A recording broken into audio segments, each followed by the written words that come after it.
yang mau ke surga ketemu Tuhan Yesus, angkat tangan. Angkat tangan semua. Satu ndak angkat tangan.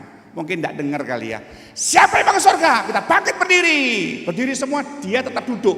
Saya datangin, namanya gembala orang sakit jiwa, ya harus sabar. Saya deketin, Mas, ndak mau ke surga ya? Mau? Loh kenapa ndak angkat tangan? Kenapa kok ndak berdiri? Soalnya dia bilang apa? Loh memang berangkatnya sekarang ya Pak? Ya. Ini saya.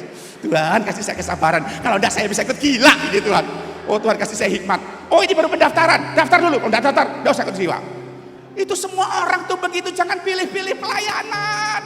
Pilih-pilih teman. Kalau yang happy-happy, saya mau bergaul dengan dia. Yang enak-enak dibilang enak. Yang asik-asik dibilang. Jangan dimasukkan status IG ya. Jangan loh ya. Saya gini tadi jangan masukkan status Facebook loh. Jangan. Tapi bisa nggak Anda bersahabat dengan orang yang dalam keadaan, semua orang lagi dalam keadaan punya masalah, yang sedang dalam keadaan tertekan. Satu kali ada pemuda di Samarinda, dia kerja di Kutai Barat sini. Dia kerja di sebuah perusahaan di Kutai Barat sini. Kemudian dia berkenalan dengan seorang gadis. Ya, terjadilah dua hati berpaut dari mulai jantung yang berdetak, saudara. Terjadilah cinta di antara mereka. Anak gadis ini orang Kutai Barat, baru tamatan SMP, tidak bisa sekolah SMA. Kenapa? Tidak ada duit. Sebagai pemuda yang mencintai, dia mau tampil juga sebagai seorang sahabat. Akhirnya dia datang sama orang tuanya. Dia nggak berani melamar karena masih usia ya sekitar 15 tahun, 16 tahun. Orang tuanya bilang kamu boleh menikah kalau anak saya lulus SMA. Jadi pemuda ini membawa anak ini pergi ke Samarinda, dijaga kekudusannya, disekolahkan di Samarinda, di Semea Samarinda, Bapak Ibu. Ini kisah nyata pemuda saya. Disekolahkan di sana, dibiayai semua keperluan sekolahnya, biaya kosnya dibiayai, uang SPP, uang gedung, uang keperluan makan setiap hari dibiayai selama 3 tahun. Pada tahun ketiga, pemudi ini magang di sebuah perusahaan batu bara. Saya nggak sebut perusahaan mana. Magang di situ. Pada waktu dia magang, dia akhirnya mengalami tragedi. Pemuda ini diantar mamanya sambil nangis ke rumah saya. Mukanya udah lusuh. 4 hari nggak mandi, 4 hari nggak makan, saudara. Bayangkan ambunya kayak apa itu, saudara. Baunya kayak apa itu. Yang pasti kayak parfum luar negeri. Bukan bau, bukan, tahan lama, saudaraku. Tak bilang, Nyoh kamu kenapa kok seperti ini? Dia nangis. Saya sedih Pak. Aku tidak bisa melupakan persoalan saya. Saya dikhianati Pak. Saya diselingkuhi Pak. Diselingkuhi gimana? Pacar yang saya sekolahkan, dia selingkuh dengan manajer di perusahaan itu Pak. Bayangin, saya tadi makanya kaget lihat film tadi. Kok sama dengan cerita saya ya? Wah mengerikan sekali. Dia nangis sampai kurus kering. Lalu saya tanya, sudahlah, ada pelangi di balik hujan. Saya berkata begitu, kamu tenang aja, Tuhan kasih apa? Gak bisa, gak semudah itu Pak. Kamu nyesal ketemu dia? Enggak. Kamu nyesal ditinggal dia? Enggak. Yang kamu sesalin apa? Pengeluaran Pak Pendeta. Lalu dia mulai suka menyanyi. Enggak kunci deh. Dahulu kau mengasihiku, dahulu kau menginginkanku, namun tak pernah ada jawabmu. Pada waktumu yang tepat, seperti pelangi sehabis hujan, itulah janji setiamu Tuhan. Di balik dukamu telah menanti harta yang tak ternilai dan abadi. Kok nyambung aja lagunya ya? Mungkin Pak Ini Pak Wakil Bupati bilang, itu lagu Kidung Jemaat halaman berapa ya? Saudara, Tuhan ngajarin kita untuk mengerti hal itu. Jadi sahabat bagi semua. Mulai dari Yerusalem, suami jadi sahabat buat istri sahabat buat suami.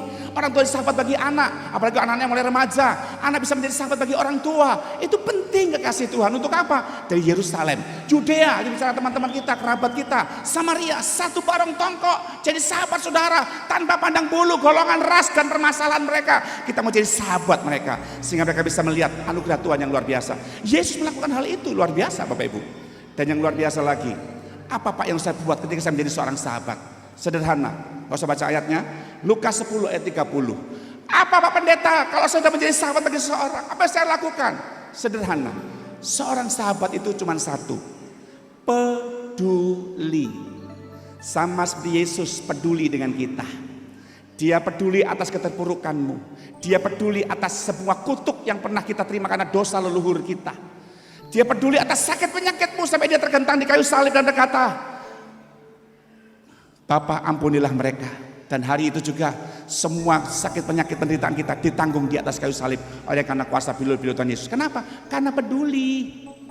Kepedulian itu adalah bicara soal apa? Nah ini dia nih. Orang yang peduli itu bicara soal penerimaan tanpa syarat Bapak Ibu. Lukas 30, orang Samaria melihat orang Yudea yang memusuhi dia. Orang Yudea yang selalu mendiskreditkan dia. Dia terima apa adanya. Dirawatnya orang itu. Diterima apa adanya. Bahkan kita bisa berkata, orang yang terkapar itu yang sakit dihajar oleh penjahat. Orang yang memusuhin dia, diangkatnya orang itu. Ditaruhnya di keledainya. Dia nuntun keledai. Dia rela jalan kaki Bapak Ibu. Itu karena kepedulian yang mau menerima. Itulah ekspresi kasih Bapak Ibu. Kasih yang tanpa syarat. Yang dunia ini mau lihat seperti apa sih bedanya orang dunia dengan orang Kristen. Sebetulnya sih casingnya sama. Yang beda itu adalah level kasihnya. Itu yang harus membedakan. Jangan sampai casing Anda ini, maaf kata ngaku Kristen tapi dalamnya bukan orang Kristen. Kelakuannya sama kayak orang dunia. Pengennya minta dikasihi, minta diperhatikan, tapi nggak mau mengasihi, nggak memperhatikan. Apalagi kelakuannya seperti orang dunia, itu menajiskan. Lagu pertama tadi mengingatkan saya waktu saya pelayanan di sebuah kota di Medan sana. Gembalanya berkata begini, Pak Pendeta, sering-seringlah ke pelayanan kemari Pak Pendeta. Loh kenapa begitu Pak? Semua orang di kampung ini semuanya Kristen Pak Pendeta. Oh ya? Iya betul Pak Pendeta. Tapi kalau sudah stres seperti orang dunia Bapak Pendeta. Oh ya? Maksudnya gimana Pak? Mereka itu kalau sudah stres menyanyinya seperti ini Pak Pendeta. Lagu pertama tadi. Dia telah mati, dibangkitkan jarum coklat. Nah, ini saudara, nggak ada bedanya mana anak Tuhan dengan anak dunia. Itu sebabnya Tuhan ngajarin kita hari ini, Tuhan, saya mau membuktikan bahwa saya berbeda. Saya ada anak Tuhan yang punya sifat sebagai anak Tuhan. Karena ini Bapak Ibu dengar baik-baik. Tuhan menyuruh kita, saya akan akhiri dengan ini. Tuhan itu menyuruh kita Bapak Ibu untuk menjadi sahabat bagi semua orang, bukan untuk kompromi. Ada satu tujuan yang Tuhan minta buat kita, ya, yang Tuhan ingin harapkan waktu Bapak Ibu menjadi sahabat bagi semua orang. Karena itu yang Yesus buat pada masa generasinya. Ya, apa Yesus buat? Dia bersahabat dengan semua lapisan masyarakat. Dia bersahabat dengan Nikodemus, tokoh-tokoh agama. Dia bersahabat, dia bersahabat dengan pemungut cukai. Dia bersahabat dengan seorang pelacur. Dia bersahabat dengan seorang kaya. Dia bersahabat dengan orang sakit. Dia bersahabat dengan orang yang ketangkep basah berbuat zina. Dia bersahabat bukan untuk kompromi, tapi satu yang Yesus buat.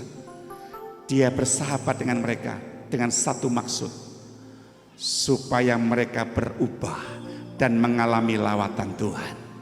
Itu yang Tuhan ingin minta dari Bapak Ibu Saudara dan saya. Saya mau tanya Bapak Ibu, do you know the meaning of the light of the trees of Christmas? Anda lihat apa arti daripada terang itu di pohon Natal itu? Terang itu punya sifat untuk mempengaruhi. Tuhan terang itu punya sifat untuk memberikan pengaruh, influence, supaya yang gelap bisa mendapatkan cahaya. Anda bisa bedakan mana jalan, mana kursi, mana meja, ya mana tiang, supaya Anda tidak nabrak. Dan jadilah anak Tuhan yang mempengaruhi waktu Anda menjadi sahabat, bukan dipengaruhi. Paham ya Bapak Ibu ya? Sakeus berubah. Perempuan di sumur Yakub di Samaria, perempuan Samaria itu berubah. Dan orang-orang yang musuh dia pun berubah. Penjahat di sebelah kanan Yesus pun berubah. Dan kau lihat, minta mereka membuka hati untuk bisa menerima terang dalam hidup kita. Dan itulah makna engkau menjadi sahabat bagi banyak orang.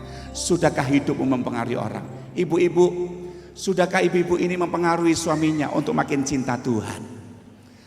Suami-suami, ketika engkau melihat kelemahan istri, sudahkah engkau mempengaruhi istrimu untuk menjadikan dia mengenal Kristus lebih dalam? Dan ketika engkau bergaul dengan teman-temanmu yang mungkin tidak kenal Tuhan atau yang Kristen KTP, sudahkah engkau mempengaruhi mereka untuk mengenal kasih Tuhan dalam hidupmu?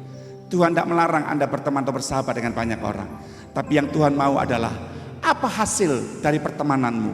Apa hasil daripada persahabatanmu? Adakah mereka berubah mengenal Kristus? Adakah mereka menjadi pribadi yang memuliakan Tuhan? Hari ini jadilah sahabat yang pertama yang mengerti perasaan Tuhan, sehingga engkau membagikan kasih Tuhan. Dan jadilah pribadi yang mempunyai kepedulian bagi banyak orang. Dan yang terakhir, jadilah pribadi yang punya tujuan. Waktu saya bersahabat dengan semua orang, orang itu mengalami keubahan hidup dan dijamah Tuhan. Amin. Kita berdiri sama-sama di hadapan Tuhan.